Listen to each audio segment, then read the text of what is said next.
La paix comme ultime exigence. La paix n'est pas un luxe. Elle n'est pas une option que l'on pourrait choisir ou repousser selon l'humeur du temps. Elle demeure notre priorité absolue, la condition première de toute espérance collective.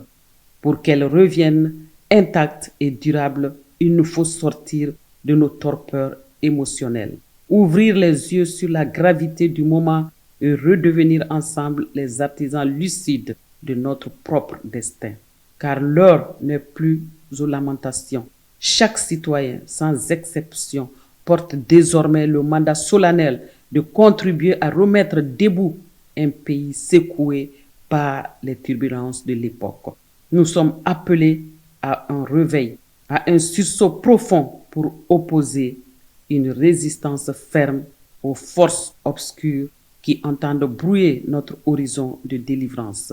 Mais cette lutte ne saurait être menée dans la dispersion. Elle exige l'union, la cohésion, la fraternité réelle du peuple. Il nous faut rassembler les fragments éparpillés de notre communauté nationale, comme les pièces d'un puzzle qu'on refuse d'abandonner au chaos. Nul ne viendra de l'extérieur pour nous réparer. C'est à nous qu'appartient la responsabilité historique de préserver notre espace de toute infiltration corrosive, de toute idéologie visant à fissurer notre unité, car notre désunion est une porte ouverte, une invitation faite à ceux qui rêvent de nous imposer, sous couvert de religion ou d'autorité spirituelle, une domination qui ne dit pas son nom. Aveuglés par l'ignorance, certains manipulés par de nouveaux colons ne perçoivent pas l'ambiguïté du jeu de leur maître. Ces derniers fabriquent des califats de convenance pour transformer des croyants sincères en suiveurs dociles, réduisant nos terres et nos richesses à une nouvelle forme d'esclavage maquillé sous le vernis du sacré. Peuple de l'AES, l'heure est venue de marcher d'un même pas. Aux côtés de nos forces de défense et de sécurité, nous pouvons accomplir des exploits. Ensemble, on persévère. Ensemble, on triomphe. Refusons toute division née de doctrines confessionnelles qui ne devraient jamais devenir des barrières entre enfants d'une même nation. Protégeons nos acquis. Renforçons notre vigilance. Redoublons d'efforts avant que ne referme la fenêtre d'opportunité que l'histoire nous offre. Notre pays porte une mémoire glorieuse. Notre confédération AES ouvre un nouveau chapitre.